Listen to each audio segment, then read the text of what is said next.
Hi, Thursday chat time, and I have got quite a lot to get through. And quite interesting and oddish topics to discuss. But let's say, just as a start off, I'm going to show you this one. So this Seppacat Jaguar I built some years back, maybe 5 years back. And I specifically tried to build it just as I would have, I probably built it a bit better than the one that I built in 19, and it's difficult for me to know exactly, 79 or 80.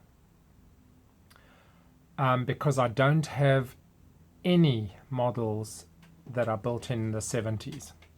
So what I'd like to do is build a couple of representative ones, and there's only going to be about 5 or so, certainly less than 10 representative models of my 70s modeling journey. So that's sort of just like a little personal museum, and a lot of people will look at it and think, well, that's just crap, why would you build it doing absolutely nothing to it? But it's it's meaningful to me. It's my build journey, and it'll come into play in the next bit of the topic that I'm going to speak about. But I thought I'd show you. That's quite interesting. I have talked about decals onto plastic before, and as I was taking this one out, and you'll see how that's lifting there, and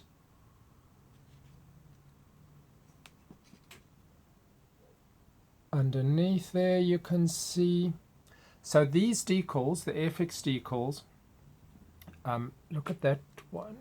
That one is just about crumpling up, are not going to last the distance. However, they might be quite representative of exactly what happened to a kid building this with no paints. So I'm quite happy with that just being the way it is, very representative of what I was able to achieve. And I've got a memory of about another 6 to 8 that I would like to somewhat similarly build.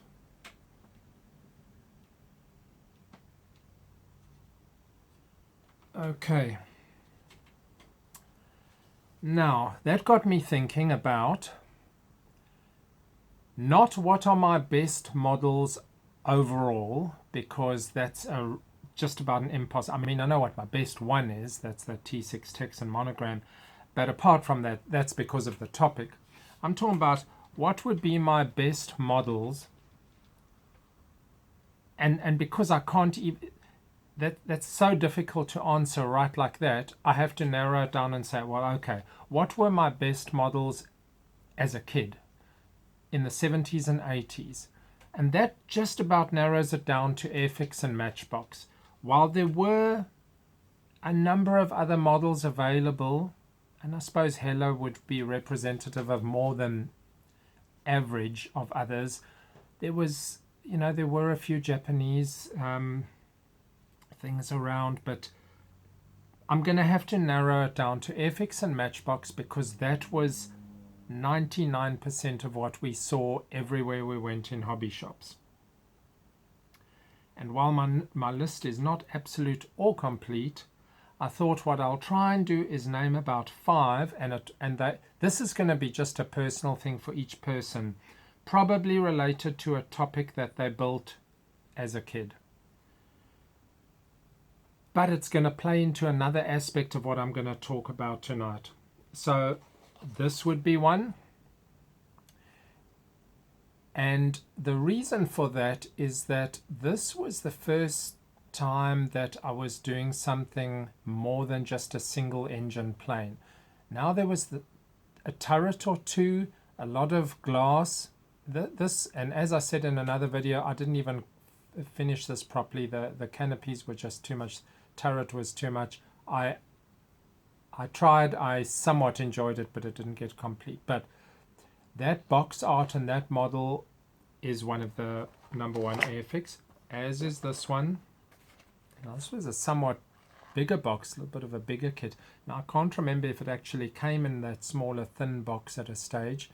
The Lynx, one of the first helicopters I ever built, the Sikorsky S51, which I don't have a box here right now.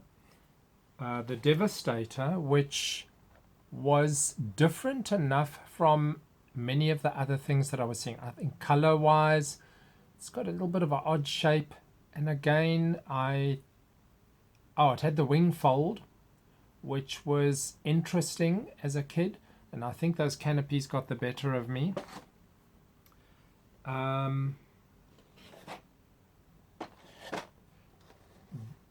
Not sure if this would have been one of them, but something along these lines, because I haven't included a jet yet. So I've got 2 helicopters, Blenheim, Devastator. So let's just include some representative jet, which probably is a fair representation of my best Airfix. Just note, I don't know why this was. Why did they just change to the bigger boxes? I don't really have a problem with that, but was there this thinking that, you know, a slightly bigger box means you're getting more models, so we can charge a bit more? I really liked this size box. It was just so nice. Anyway, I just thought I'll show that. Okay, so the Matchbox that I really loved was the Buccaneer, and that was the first somewhat bigger one. You know, a bigger jet than average. Loved the Buccaneer. I didn't have this or even know about this aircraft, but I'm going to get to that just now. The Strike Master in Matchbox, which I held up in a video some time back, built again as I built in the 70s. Bare plastic with the decals on. Looks absolutely beautiful in my opinion. The HS125 Matchbox. Very nice colors, the plastic colors, just a very nice aircraft. Again, for the first time, a bigger civilian aircraft, yet not a big aircraft. Not a proper airliner, but a bigger and fatter aeroplane than most of the other stuff that I'd been building. Not a difficult build, very nice, and to this day, absolutely love that kit. I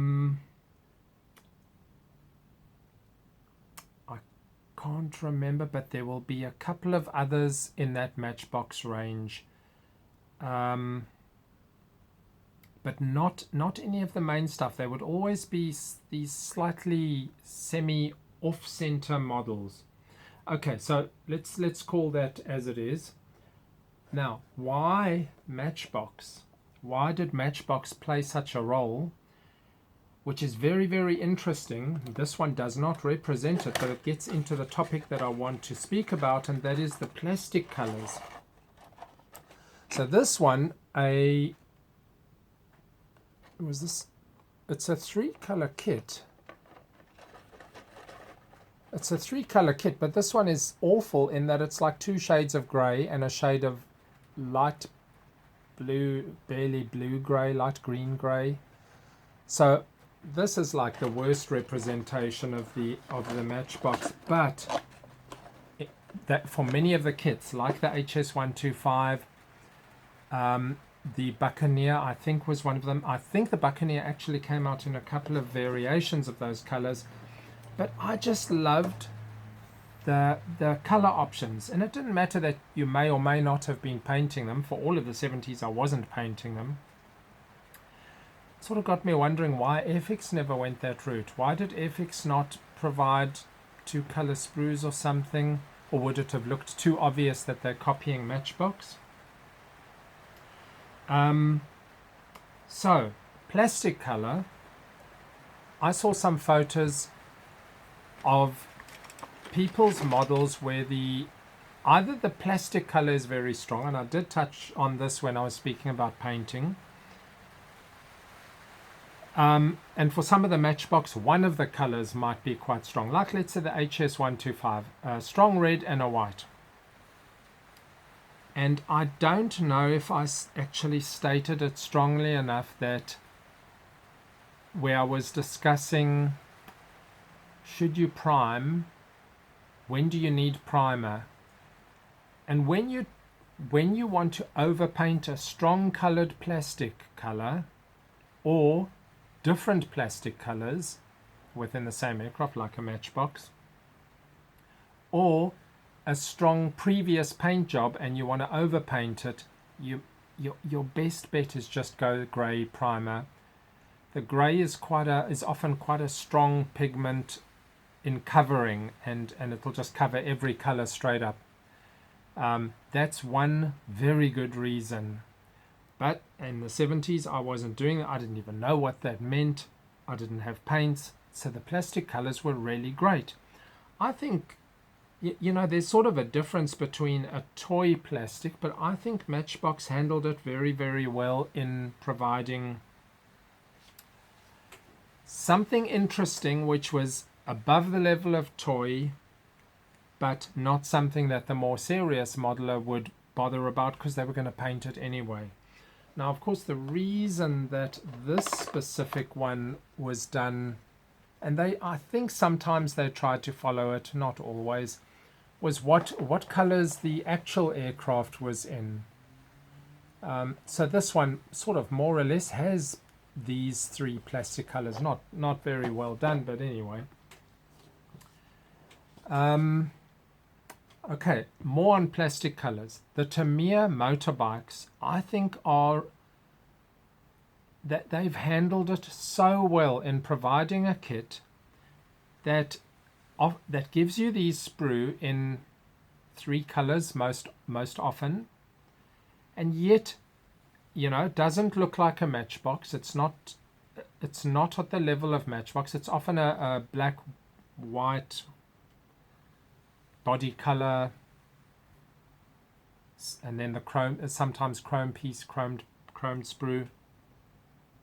And even though most people are spraying their motorbikes, Tamiya still offer their kits exactly like that. I think that's absolutely great. Would it translate into a reasonable offering in an aircraft kit? I'd be interested to hear your comments on that. For instance, let's just say the big 124th Hawker Typhoon, or even a 148th Hawker Typhoon, but I'm not sure if maybe the 148th has got enough parts.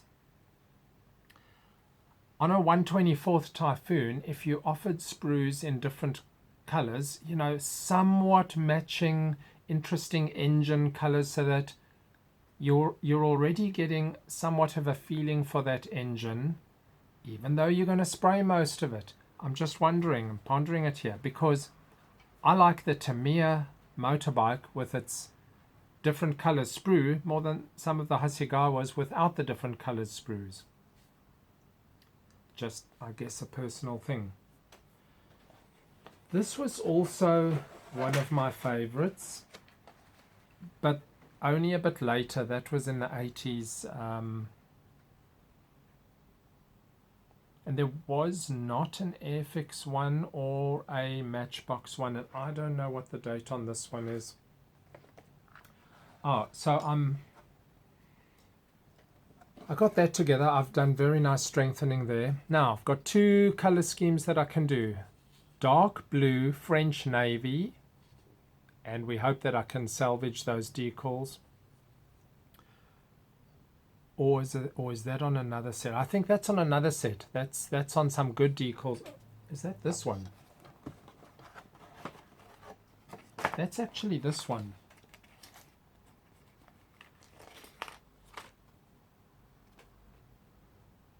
So those French navy, it's that scheme, but it's not black, it's a dark blue. Or silver overall color, and maybe for the South African Air Force. The dark color will hide a lot of the blemishes on this old aircraft, And in this case, I'm not out to keep it in the same color scheme that I had originally. And part of the reason for that is that this was just at that time that I was getting paints, and I didn't really do any particular color scheme on it. This was one of those aircraft where when I got some color, I just started painting stuff on it. So I can do that one in the French Navy, dark blue, or I guess I could even, well, I mean, so I've got this model as well, but one of them I want to do in different colors. I've got Swedish colors. Now this one's got that, you see that intake, it's a bit different. It doesn't have those two fins in the intake. There may be other minor differences, but I think that's the most obvious one. Anyway, I'm glad I've still got that one. Another interesting thing about the early, my 70s builds, I didn't really like the Mustang in the 70s. That lower intake made me think this is a very weird aircraft. Why is this aircraft just so different from others and has to have this huge bulge underneath? But of course, eventually I started gravitating towards the Mustang way more than the Spitfire. And in the 80s, then the Mustang had already become my favorite warbird. I built this one, it wasn't this one exactly, but 100th. Actually, I can't remember who it was by. I've got the thing there. 100th Phantom. This was the first or second Phantom I built. Very, very nice, as you know, equivalents to this these small box styles. And I would say that was also one of my more memorable ones, but it's not FX or Matchbox. Okay. Next little quick item. I know I'm whipping through the topics here. It's just like a brain soup. So this is something that I like to do occasionally. This is not a very big one. This will actually be a very nice kit. You could think of this as sort of in between the HS125 and bigger airliners. And so they have got these windows, which when you slot them into there, when you slot them in, they don't reach flush with the surface. You'll notice that some of the windows have got in some case flash, and in some case actually I'm going to need to do a little bit more filing out. The windows don't come out flush, and not even close, as in you're not going to see this on the video, but I'm just going to check for myself again. Almost a millimeter. They really recessed. So all of the people that built this model without changing anything about the windows would have an airliner with the windows very, very recessed. So first question, do I fix that? Which I don't have a proper solution to, other than having to thin out the plastic and even remove the curvature so that you've got this little flat section on the inside to get those windows onto. Cut out the individual windows. 15 or more per side. That's a bit of a boring job. Or just live with it. But it gets worse. Okay. You see this color scheme? Look where that blue is. So those blue lines run right over the windows. Look at the decals. So they've provided the decals in somewhat of a nice strip, and I guess I can understand why they did that, because if you'd actually had holes for the windows, this thing would be in a lot, a million pieces, because it's basically each window interrupts the flow of that blue line. So I'm going to show you that again. So my question is that even if I did work on the windows, what about the decal? So one option for the decal is that before you even glue the halves, you paint up a section of the one side after having cleaned up those little imperfections there on the windows.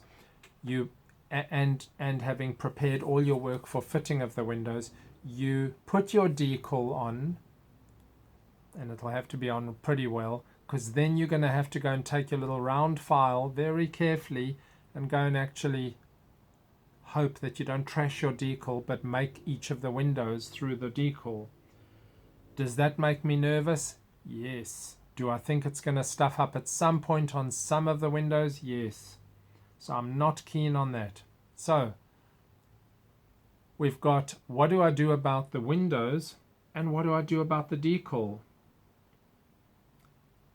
The decal doesn't even have black holes for the windows, as in, because otherwise I could have just ignored everything, filled it up and just put the decal on alone. Don't know. It's a model worth doing somewhat nicely. It's a nice Air France color scheme, but I don't know what's best here. There's no point doing anything with the windows if you haven't got a plan for the decals. So I hope someone has got some clever ideas there.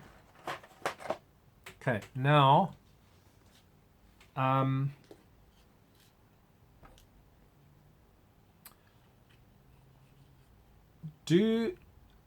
does your average modeler have a topic where they build multiple of the same thing? And the reason why I'm going to say that is, with this Harvard project of mine, where I'm building many in various scales, one of the sub-projects is I want to build the Airfix one multiple times, the Academy one multiple times, the Revell one multiple times, and the Hobby Boss one multiple times. And the multiple times is straight out the box doing absolutely nothing. The second level is doing something but not too much, and the third level is doing quite nice detailing. I'm not going to say go full tilt, but doing more than just average. So then you'd have this line of, oh, and the hello as well. Now, many of them are quite simple builds. The Airfix ones are certainly very simple. One of the first things that you can do on an improvement on the basic Airfix one is not use this cowling anymore. And not that built-in engine. That means you do, of course, have to have a stash of parts, which I do have. So I've got numerous engines. I don't have other cowlings, but I've got numerous engines, and I don't think it's the most difficult thing to make a thin plastic cowling for this sort of a vac form thing. So this year still I will do the basic, I mean that there it is, the basic Harvard Texan. I must just get my color schemes. I must write a list for each color scheme so that I know exactly which ones I'm putting on which model. And I guess on the basic one I won't be touching any of the surface detail. That'll be on the mid-level one. So this basic one will just be absolutely out the box, just built nicely. Second level can also have something done in the undercarriage bay, maybe, or not. Maybe a slight bit of work on the cockpit, but not much.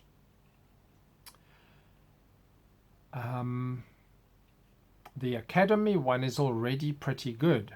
So to up on the Academy, the Academy would represent the best of the lot. So your out-the-box Academy is already better than almost all of the others. And then your next level of Academy, where you're doing a little bit of extra, I'd have to think about, because the third level of the Academy would be putting in photo etch flaps. The cockpit is already good, but you can do a little bit more. You can try and improve that more, and you could maybe do a little bit extra on the engine. So anyway, I will be covering this in good photos and layouts of the stages, comparative views, looking at the the lineup of all of them in their basic form, the lineup of them all in their doing a little bit of work on them form. And that's just because I don't get bored with building Harvards. There's just so many color schemes and so many ways that you can improve it. But that's only me. I think most modelers would have a topic where they build multiple and are happy to do a little bit more. Okay, and then the last thing that I think that I've got for today is I said in yesterday's video, did I? Does Airfix go and scan aircraft? When they're getting ready to make a kit, do they scan it? Because scanning would probably be the great way of ensuring you've got the correct shape and form and dimensions and everything. So I posted the Spitfire design video on the Facebook page because I found that, and I think that's the only one that they've got, which was a bit of a talk that they did. While scanning was done for the Spitfire, it is not that common, I think, and I don't know how often they may or may not do scanning. So it is still a great way to ensure that you have got everything perfect. But according to what the guy was saying, is the processing power afterwards on the computer to have this 3D model and rotate and design within this scanned object with zillions and zillions of pixels, obviously, or data points, is not ideal. So with the Spitfire, and they describe this in the video, they do a different method with vector points.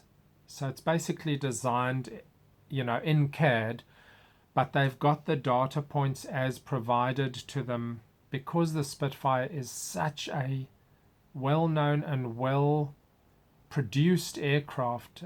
There's so many real Spitfires being recreated all the time, and even replicas for Gate Guardians and so on, that there's so much information. There's more information out there on the Spitfire than probably anything else. So it was easy for them to be exact on the Spitfire. I'm not sure what happened with the Typhoon, for instance, whether they still had those data points. I'd be interested to see a design video, but I thought it's interesting at least. So the Airfix 1/24 Spitfire should be extremely exact, which now makes me want one. And I don't know what was done for Trumpeter. So while the Trumpeter might be a nice build, I don't know anything behind its design process. And the process for producing the smaller kits, obviously way less detail and attention is put into a little 172. But it would be great to speak to an Airfix designer, you know, one-to-one, and do a Q&A and really get the information on how accurate is an Airfix kit, and how much verification has taken place to determine that it really is so much, that it really is that accurate. I think that's it for tonight. So tell me what to do with this I'm thinking while you're pondering that, try and pick the easiest route, the best route, best result for least effort. I'm thinking, let's not go crazy, and I don't think that my idea of poking holes through the decal is going to be a good one. But I could be wrong, because with decal sole and decal set, maybe that decal gets, you know, really, really nicely done, and you could even put the clear coat over it and seal it in. But filing 15, it's probably more than 15 windows per side, I just feel like one bit of damage is going to ruin it. But I'm interested to hear, and if any of you have actually ever built that. Okay, happy modeling.